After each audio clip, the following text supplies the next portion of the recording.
मैं हूं मनोज मनु, आप देख रहे हैं इंडिया न्यूज। ईरान के 47 साल की कट्टरपंथी सत्ता का अंत कैसे नजदीक दिखाई दे रहा है और खमनेई का खूनी खेल क्या है, इसे समझिए.com में आपको विस्तार से बताएंगे। लेकिन 3 सवाल अहम हैं। पहला ये कि ईरान का शिया खलीफा आखिर 26 साल के युवा से क्यों डर गया है, जिसे आनन फानन में फांसी की सजा देने जा रही है अब ईरान की सल्तनत। क्योंकि दूसरा सवाल कि क्या खामनेई जनरल डायर की भूमिका में नजर आ रहे हैं, क्योंकि जेन जी पर जुल्म से दुनिया परेशान है। ईरान की सरकारी एजेंसी ने करीब 2000 से ज्यादा लोगों के मारे जाने की पुष्टि की है। तेहरान में अब तक करीब 300 लोगों को एक साथ जलाने की तैयारी की जा रही है, दफन करने की तैयारी की जा रही है, जबकि मौतों के दूसरे आंकड़े हैरान करने वाले। वहीं यूरोपीय यूनियन ने प्रदर्शनकारियों पर अत्याचार कर रही खामनेई की निजी सेना आरजीजीसी को प्रतिबंधित संगठनों की सूची में डाल दिया है। तीसरा और अहम सवाल यह है कि ईरान में जो कुछ भी हो रहा है उसको देखते हुए ट्रंप क्या ईरान पर हमला करने की तैयारी कर रहे हैं? ट्रंप के प्लान को समझिए.com में आपको बताएंगे। बड़ी खबर यह है कि ईरान के पास कतर एक एयरबेस पर अमेरिका का B-20 बॉम्बर उड़ान भरते हुए देखा गया है। इसके साथ ही अमेरिका ने अपने सभी नागरिकों को ईरान छोड़ने का आदेश दे दिया है। भारत ने भी।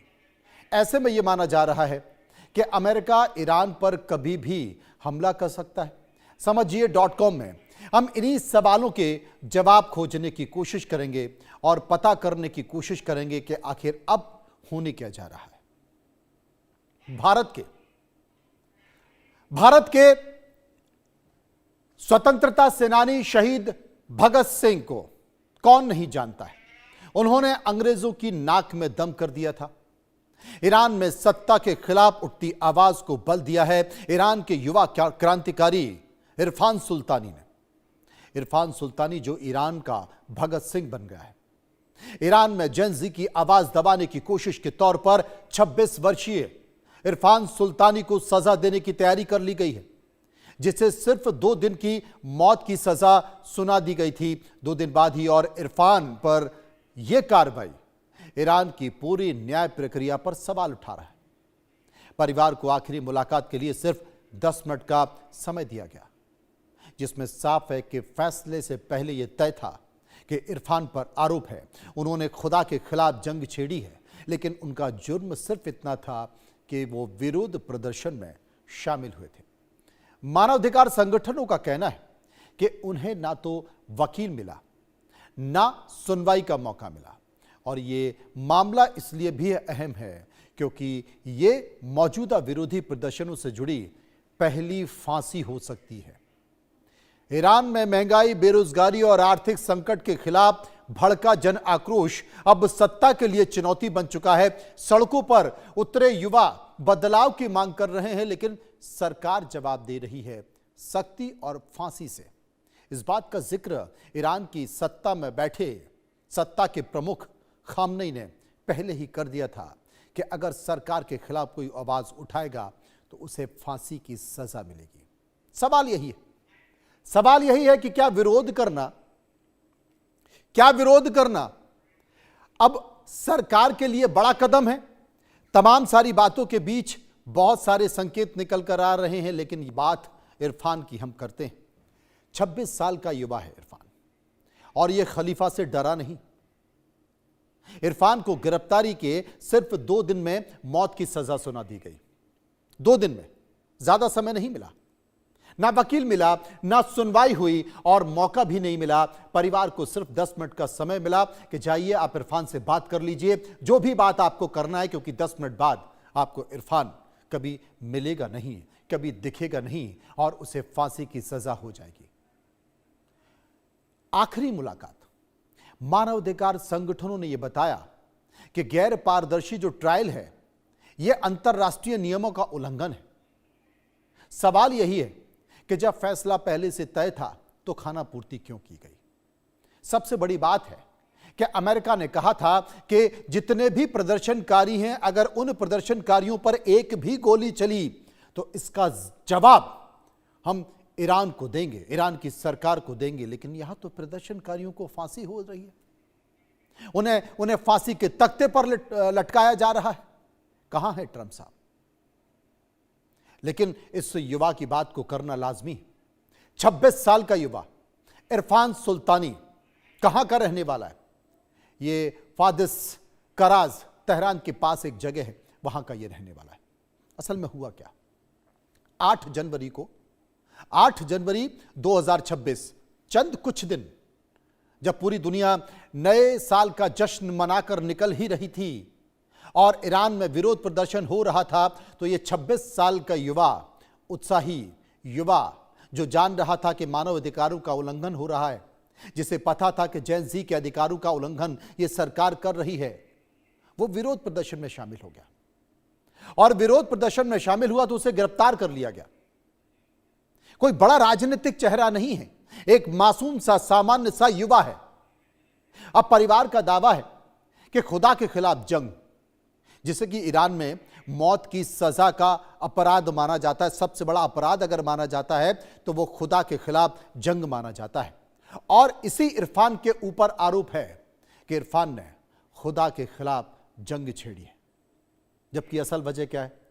असल वजह है कि इरफान सुल्तानी जो विरोध प्रदर्शन चल रहा है ईरान में, उसमें शामिल हो गया था, नजर में आ गया, वो पकड़ में आ गया, उसे गिरफ्तार कर लिया। गिरफ्तार करने के चंद दिन बाद उसे फांसी की सजा सुना दी गई। अब उसे फांसी होने जा रही है।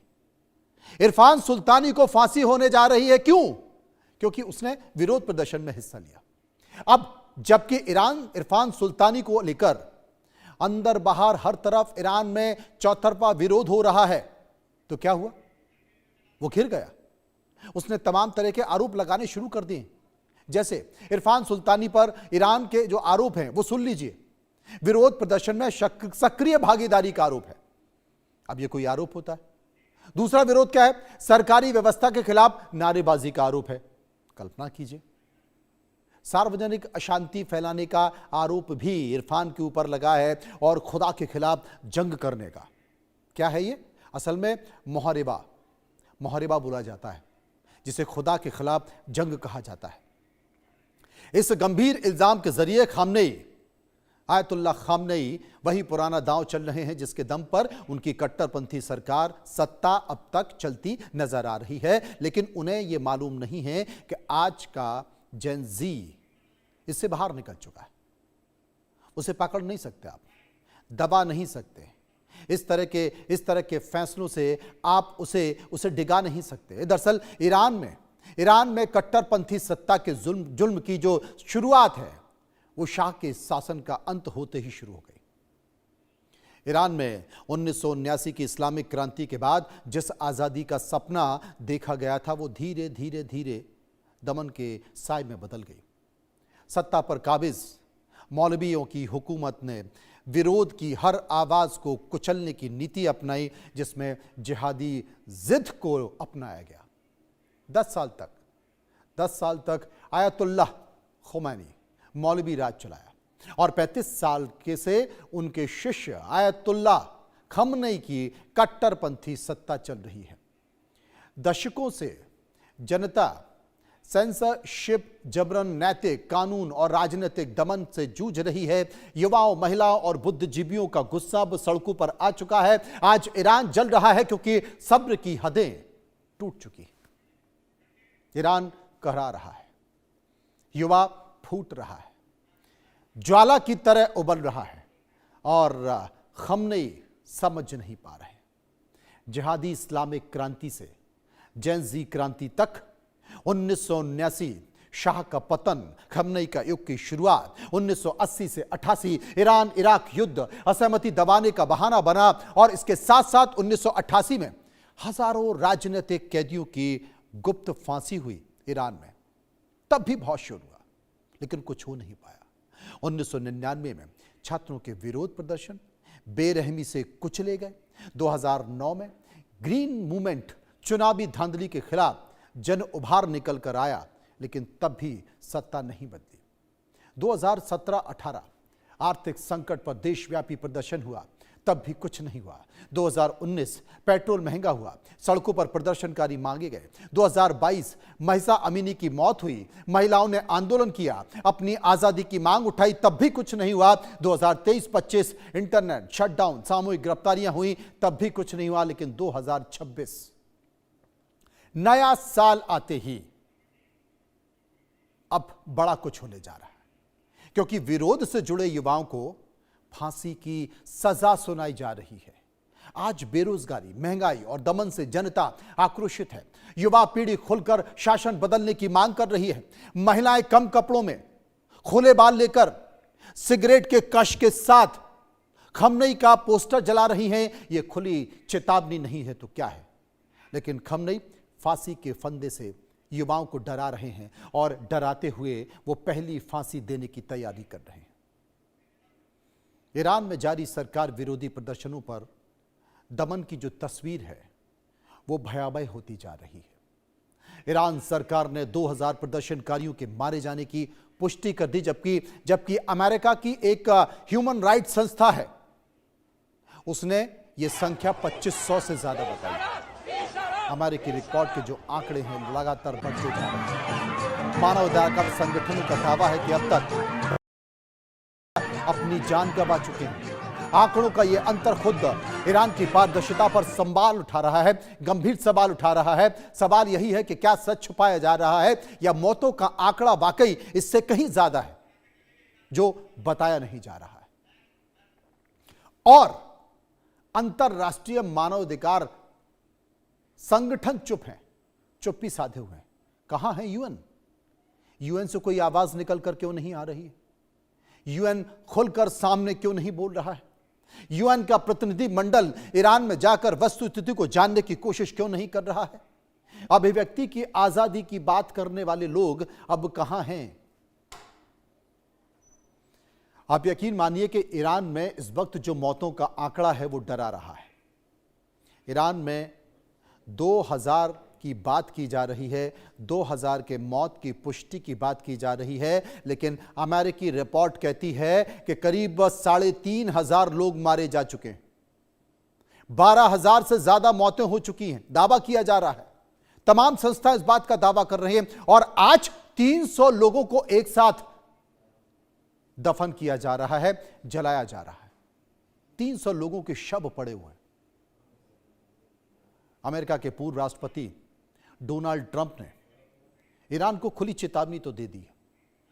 यह कह दिया है कि अगर इरफान सुल्तानी को फांसी दी गई तो बड़ी कार्रवाई होगी, लेकिन ईरान को लेकर दुनिया भर में खलबली मचा देने वाली यह खबर अमेरिकी राष्ट्रपति डोनाल्ड ट्रंप ने सोशल मीडिया पर एक धमाकेदार पोस्ट कर दिया है। और जो कि आप वो पोस्ट देख भी सकते हैं, मेरे बगल में पोस्ट है, आपको यहां पर दिखाई दे रहा है। ट्रंप ने ईरान की जनता से सीधे सीधे बातचीत करने की कोशिश की है।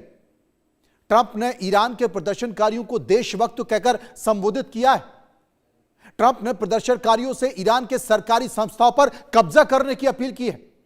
साथ ही ट्रंप ने लिखा है कि जो लोग प्रदर्शनकारियों पर जुल्म कर रहे हैं उनका नाम हमेशा याद रखिए, क्योंकि ऐसे लोगों को बहुत बड़ी कीमत चुकानी पड़ेगी। यह धमकी ट्रंप दे रहे हैं। ट्रंप ने अपने पोस्ट में यह साफ कर दिया है कि अब वो किसी भी ईरानी नेता से बात नहीं करेंगे। अब तक प्रदर्शनकारियों पर अत्याचार जब तक नहीं रुक जाएगा वो किसी से बात नहीं करेंगे। फिर उन्होंने कैपिटल शब्दों में लिखा है, गौर से देखिए, आपके टीवी स्क्रीन पर है, कैपिटल शब्दों में है, आप इसे देखिए क्या लिखा है। वो कहते हैं कि मदद पहुंचने वाली है और उन्होंने कहा है मीगा, MIGA। मतलब साफ है कि अब सीधे ईरान के प्रदर्शनकारियों से ट्रंप बात कर रहे हैं। सड़कों पर जमे रहिए, अपने देश की जो सरकारी संस्थाएं उन पर कब्जा कर लीजिए, क्योंकि अमेरिका बहुत जल्द आपकी मदद करने आ रहा है। ये बात ट्रंप ने कही है। और जैसा कि लगातार वो कहते रहे हैं कि मेक अमेरिका ग्रेट अगेन, ठीक उसी तर्ज पर ट्रंप ने कहा है मीगा। मीगा का मतलब क्या होता है? Make Iran great again. और यही पोस्ट न केवल ईरानी खलीफा बल्कि दुनिया को हैरान कर देने वाली है, हैरान कर रही है। ट्रंप ने इस पोस्ट के जरिए दुनिया के सामने अपनी मंशा बिल्कुल स्पष्ट कर दी है। ट्रंप ने कोई भी बात छुपाने की कोशिश इस पोस्ट में नहीं की है और उंगली दिखाते हुए देखे जा रहे हैं। तमाम सारी बातों के बीच बहुत सारे संकेत हैं। असल में इतना कुछ लिखने के बाद डोनाल्ड ट्रंप ने एक छोटा सा बयान भी दे दिया है, और वो बयान क्या है, गौर से सुनिए, पढ़ लीजिए। To all Iranian patriots, keep protesting, take over your institutions if possible, and save the name of the killers and the abusers that are abusing you. You're being very badly abused. If the numbers are right now, I hear 5 different sets of numbers. I hear numbers. Look, 1 death is too much, but I hear much lower numbers, and then I hear much higher numbers. But I say save their names because they'll pay a very big price. To all Iranian. सुन लिया आपने, देख लिया, संकेत साफ है। Donald Trump ने क्या कहना चाहते हैं ईरान को लेकर वो उन्होंने बता दिया है। अब मानचित्र से देखिए कि कतर में अमेरिका का ये एयरबेस अल उदेद दोहा से मात्र 35 किलोमीटर दूर है। कितना? 35 किलोमीटर दूर है। यहां 10,000 से अधिक अमेरिकी सैनिक तैनात हो चुके हैं। इस एयरबेस का रनवे लगभग 300 किलोमीटर लंबा है। यहां अमेरिका के बड़े से बड़े फाइटर जेट लैंड कर सकते हैं और टेक ऑफ कर सकते हैं। ये एयरबेस अमेरिका के सेंट्रल कमांड का मुख्यालय है और यहीं पर हलचल हो रही है। यहीं से मध्य पूर्व में होने वाले अमेरिकी अभियानों को कंट्रोल किया जाता है। इसमें ईरान भी शामिल है। यहां अमेरिकी जेट की बढ़ती गतिविधियों से यह साफ है कि अगर ईरान पर अमेरिका हमला करता है तो यहीं से उसका संचालन होगा। अमेरिका के पास इसके अलावा सऊदी अरब, तुर्की, सीरिया, जॉर्डन के अलावा मध्य पूर्व और दुनिया के 16 अन्य सैन्य एयरबेस हैं, जिसे आप नक्शे पर आपको दिखाते हैं। नक्शे पर भी आप देख सकते हैं अमेरिका तैयारी कर रहा है। इन एयरबेस पर हलचल देखी जा रही है। हमने आपको ट्रंप का पोस्ट दिखा दिया है। ट्रंप के पोस्ट पर साफ तौर से संकेत निकल कर आ रहा है। उन्होंने सीधे संबोधित किया है ईरान की जनता को और संबोधित करते हुए कहा है कि आप सड़कों पर डटे रहिए, फांसी से मत डरिए, विरोध प्रदर्शन से मत डरिए, गिरफ्तारी से मत डरिए, सरकार के खिलाफ जमकर आंदोलन कीजिए और सरकारी संस्थाओं पर कब्जा कर लीजिए। अब हालांकि यह भी कैसे है कि आप किसी दूसरे देश में विद्रोह की बात कर रहे हैं अपने देश में बैठ के, और यह भी सच है कि ईरान जल रहा है। ईरान में आम लोगों को मारा जा रहा है, कुचला जा रहा है, दबोचा जा रहा है, दबाया जा रहा है। कुल मिलाकर यह कह सकते हैं कि यूरोपीय यूनियन ने ईरान के कट्टरपंथी खलीफा की निजी सेना को प्रतिबंधित संगठनों की सूची में डाल दिया है। जर्मनी चांसलर ने कहा है कि ईरान की सरकार अपने आखिरी दौर में है और इससे यह साफ है कि मध्य पूर्व में एक बार फिर वो तस्वीर दिखाई देने वाली है जिसकी कल्पना अंतर्राष्ट्रीय स्तर पर किसी ने सोची नहीं होगी। वेनेजुएला में जो हुआ वो हुआ, अब बारी ईरान की है।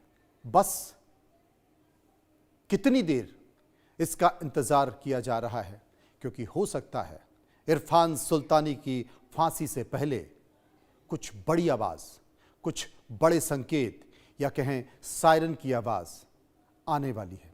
इंतजार करते रहिए, कभी भी आएगी। फिलहाल समझिए.com में इतना ही। अगले सफर में फिर आएंगे, विस्तार से आपको समझाएंगे कि कोई एक नया मुद्दा। समझिए.com में नमस्कार।